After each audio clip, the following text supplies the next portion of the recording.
नमस्कार, शाम के 7 बजने को हैं। स्वागत आप सभी का। आप देखने जा रहे हैं 7 का समीकरण और इसको लेकर हाजिर हूं मैं राजेंद्र देव। हेडलाइंस के बाद अब आइए खबरों पर विस्तार से बात करते हैं। यूपी चुनाव में मिली हार और उम्मीदों के मुताबिक नतीजे नहीं आने पर अब सपा गठबंधन में भी मंथन का दौर शुरू होने जा रहा है। कल अखिलेश यादव सपा गठबंधन के सभी सहयोगी दलों के साथ बैठक करेंगे।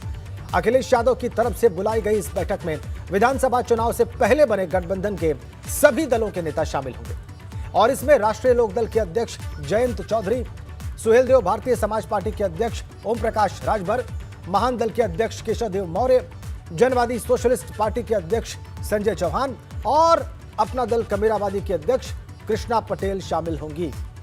कल होने वाली बैठक में सपा गठबंधन के सभी चुनाव में मिली हार के अलावा पार्टियों के बीच समन्वय और 2024 में होने वाले लोकसभा चुनाव की तैयारियों पर भी चर्चा करेंगे। ये बैठक लखनऊ में सपा मुख्यालय में सुबह 10:30 बजे शुरू होगी। तो देखिए आप, 4 जो सहयोगी दलों के नेता कल इस बैठक में शामिल होंगे। जयंत चौधरी, ओपी राजभर, केशवदेव मौर्य और कृष्णा पटेल, ये चारों सहयोगी दल रहे समाजवादी पार्टी के पिछले चुनाव में और ये चारों नेता अपने अपने विधायकों के साथ कल सुबह 10:30 बजे बैठक करेंगे। तो कल सपा गठबंधन की बड़ी बैठक, मंथन किया जाएगा इसमें जो हार हुई है चुनाव में।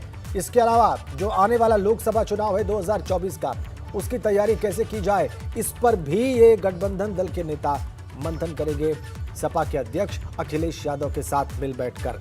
तो ये एक महत्वपूर्ण बैठक होगी अगर विपक्षी खेमे के लिहाज से देखा जाए और सोचा जाए तो, क्योंकि चुनाव में हार पर तो मंथन होगा ही। आने वाले लोकसभा चुनाव की तैयारियां कैसे हों, उसके लिए क्या किया जाए, कौन सी रणनीति बनाई जाए, किन मुद्दों पर फोकस किया जाए, जमीन पर कार्यकर्ताओं को कैसे उत्साहित रखा जाए, इस पर एक बड़ा मंथन होने जा रहा है सुबह 10:30 बजे समाजवादी पार्टी कार्यालय पर लखनऊ में। सपा की सहयोगी पार्टियों के नेता 4 देख लीजिए चेहरे अपनी स्क्रीन पर आप, ये चारों नेता इस बैठक में शामिल होंगे।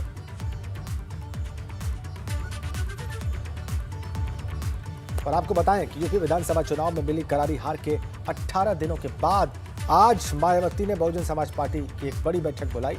इसमें पार्टी महासचिव सतीश चंद्र मिश्रा समेत कई नेता और सैकड़ों कार्यकर्ता शामिल हुए। चुनाव में मिली हार के बाद मायावती ने बसपा जिला और विधानसभा प्रभारी छोड़कर सभी इकाइयां भंग कर दी और ऐसे में आज बुलाई गई बसपा की ये बैठक बहुत महत्वपूर्ण थी। इसमें मायावती ने अपने भतीजे आकाश आनंद को बड़ी जिम्मेदारी देते हुए बसपा का राष्ट्रीय संयोजक नियुक्त किया है। इसके अलावा मायावती ने यूपी के लिए 3 कोऑर्डिनेटर्स बनाने का भी ऐलान किया है जो सीधे आकाश आनंद को रिपोर्ट करेंगे और पूरे प्रदेश में बसपा के कैडर को मजबूत करेंगे। आज की बैठक में मायावती ने यूपी में चुनाव में हार की 3 बड़ी वजह भी बताई। उन्होंने मुस्लिम वोट का एक तरफा सपा के पाले में जाना, नाराजगी के बाद भी बड़ी संख्या में हिंदू वोटों का भाजपा के पक्ष में जाना और उम्मीद के मुताबिक बसपा को वोट नहीं मिलना हार की बड़ी वजह उन्होंने गिनाई बताई।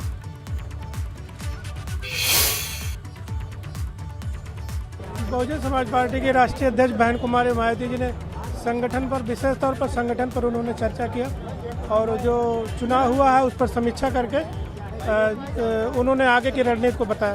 बहन जी ने समीक्षा की और हम लोगों को प्रत्याशियों बुला के बताया कि निराश मत हो, पार्टी फिर खड़ी होगी और हम लोग पूरी ताकत से पार्टी का काम करेंगे और फिर हम लोगों को पार्टी को जिंदा करने का मौका मिलेगा। निर्देश यही हम लोगों को कि आदरणीय बहन कुमारी मायावती देख के आज युवाओं में, आज अपने सारे कार्यकर्ताओं में जोश भर गया है और जाहिर सी बात है जो निराशा हमें हाथ लगी, जो विपरीत था हमारे सोच के, ये वैसा रिजल्ट आया इस बार 2022 के चुनाव में विधानसभा के।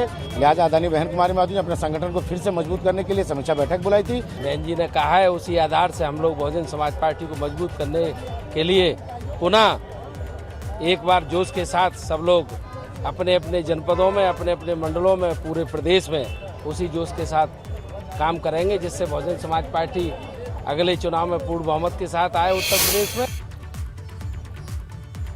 तो आज बुलाई गई बसपा की बैठक में मायावती ने बड़ा फैसला लेते हुए आजमगढ़ लोकसभा उपचुनाव के लिए शाह आलम गुड्डू जमाली को बसपा का कैंडिडेट बना दिया। गुड्डू जमाली वही शख्स हैं जो चुनाव से ठीक पहले बसपा छोड़कर AIMIM में शामिल हो गए, लेकिन आजमगढ़ की मुबारकपुर सीट से चुनाव हारने के बावजूद गुड्डू जमाली को फिर से पार्टी में लाकर लोकसभा उपचुनाव के लिए टिकट भी दे दिया गया है।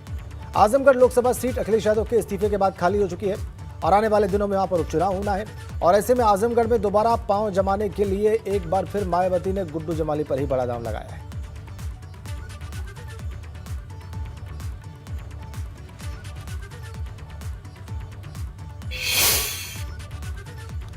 और बहुजन समाज पार्टी की प्रमुख मायावती ने बीजेपी पर बड़ा आरोप लगाया है। बीजेपी की बड़ी जीत के बीच मायावती ने कहा है कि आरएसएस ने हमारे लोगों के बीच प्रचार करवाया था कि बीएसपी की सरकार नहीं बनने पर बहन जी को राष्ट्रपति बना दिया जाएगा और इसी वजह से हमारे वोटर झांसे में आ गए और वोट सारा भाजपा को चला गया। मायावती ने बयान जारी करते हुए कहा कि मेरे लिए देश का राष्ट्रपति बनना तो बहुत दूर की बात है, बल्कि इस बारे में मैं कभी सपने तक में भी सोच नहीं सकती हूँ। ये देखिए आप प्रेस विज्ञप्ति जो मायावती ने इस बाबत जारी की, इसमें उन्होंने कहा कि आरएसएस के लोगों ने प्रचार किया कि अगर आप बीजेपी को वोट करते हैं तो बीएसपी सुप्रीमो मायावती को बीजेपी राष्ट्रपति बना देगी। झूठा प्रचार किया गया, ये मायावती का कहना है।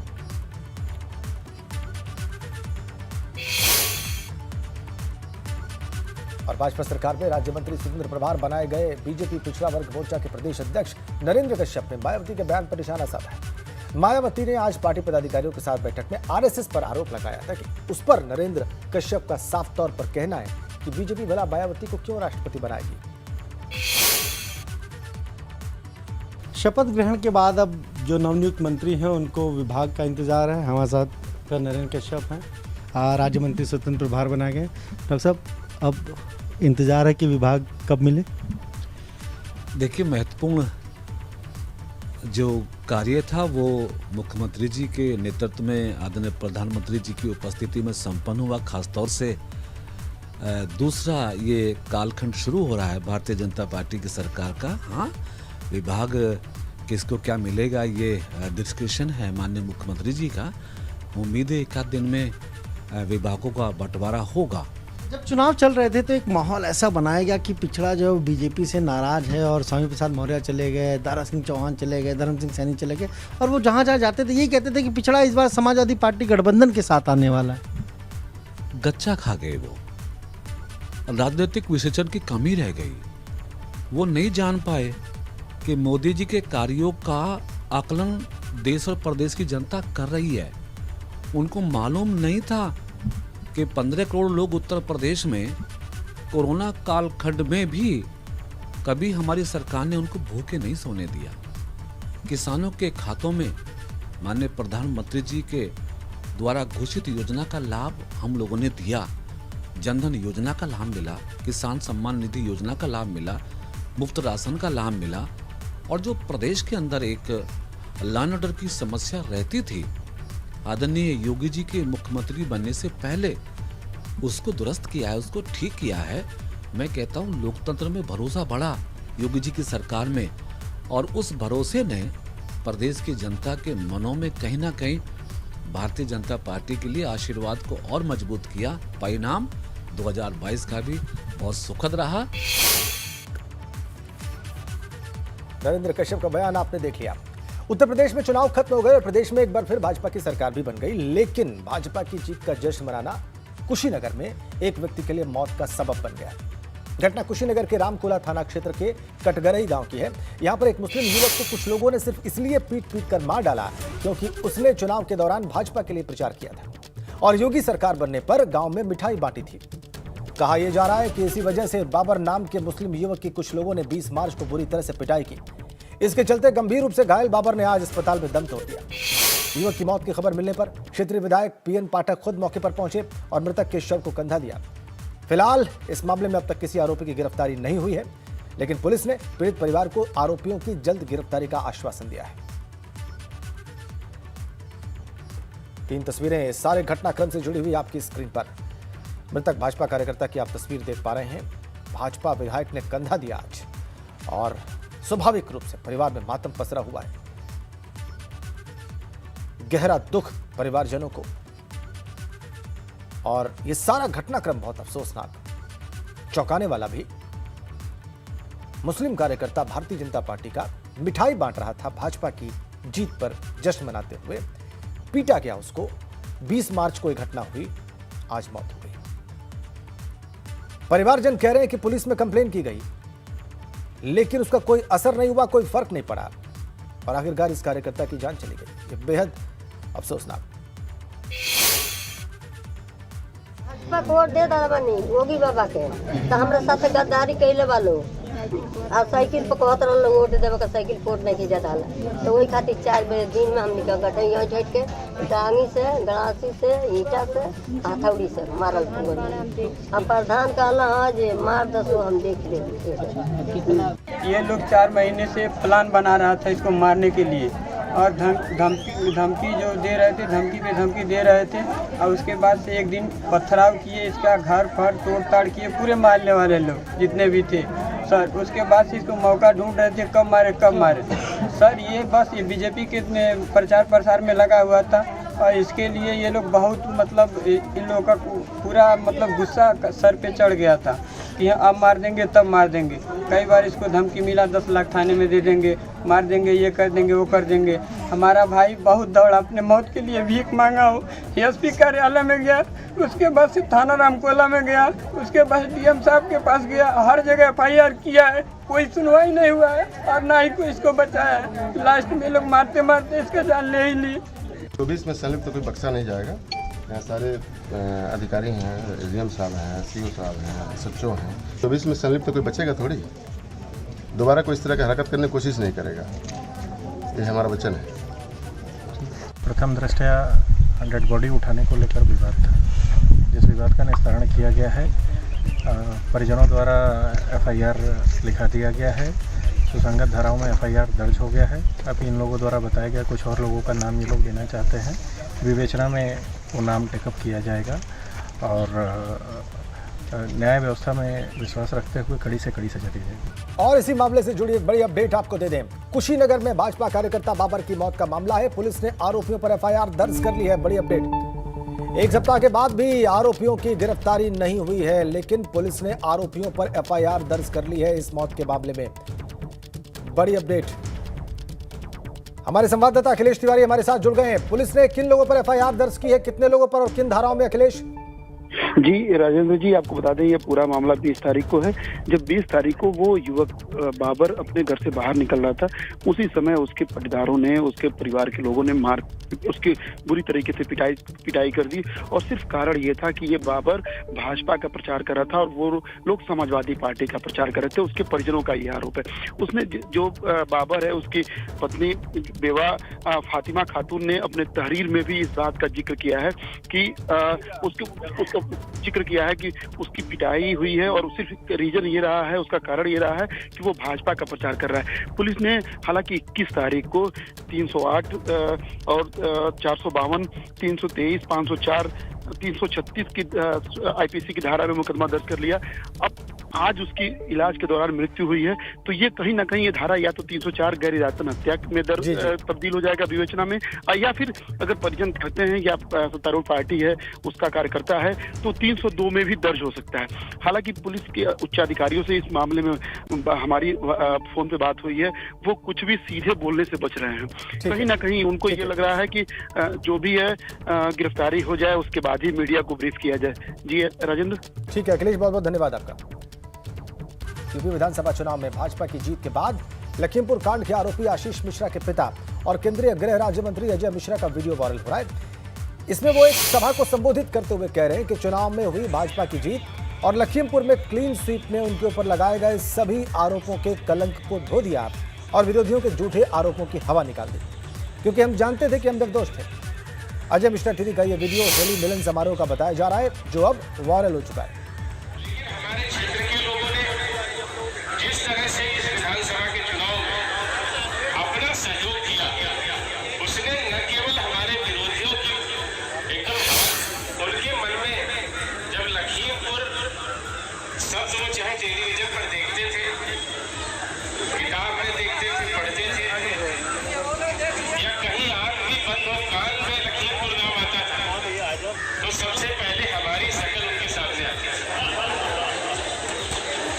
ऐसी स्थिति थी और उस स्थिति में ये चुनाव बड़ा महत्वपूर्ण था।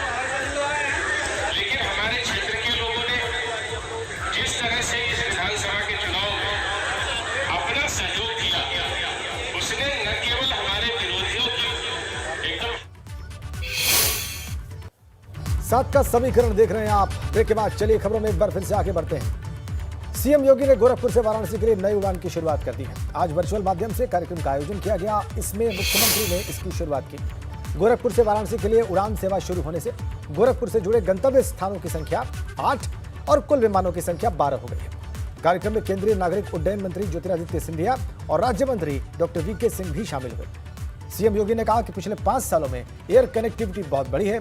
यूपी में वर्तमान में 9 एयरपोर्ट्स क्रियाशील हैं, एक्टिव हैं।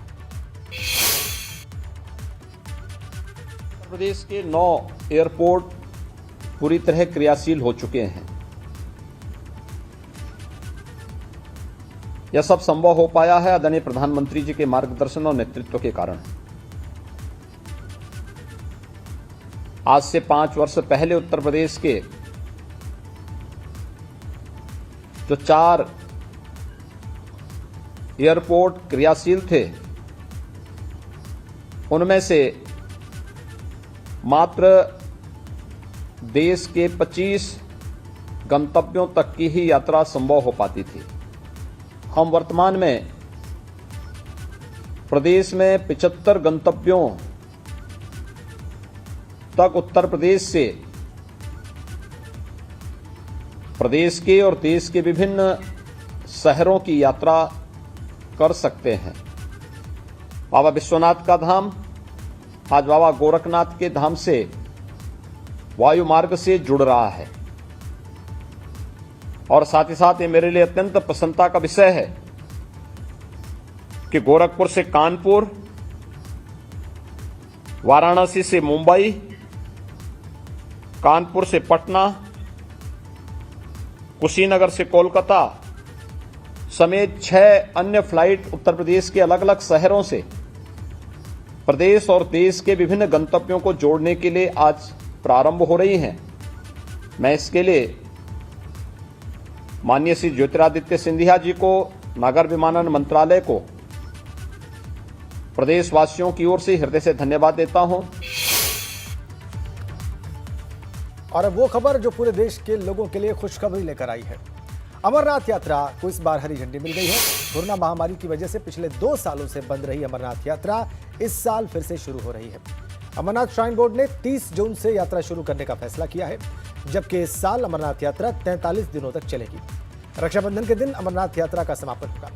यात्रा के दौरान श्रद्धालुओं को कोरोना प्रोटोकॉल का पालन करना होगा और इस यात्रा के लिए अगले महीने रजिस्ट्रेशन प्रोसेस शुरू हो जाएगा। कोरोना की वजह से पिछले 2 सालों से अमरनाथ यात्रा बंद थी और अब कोरोना महामारी के केसेस बहुत कम होने के बाद लोग इस यात्रा को फिर से शुरू होने का बेसब्री से इंतजार कर रहे थे।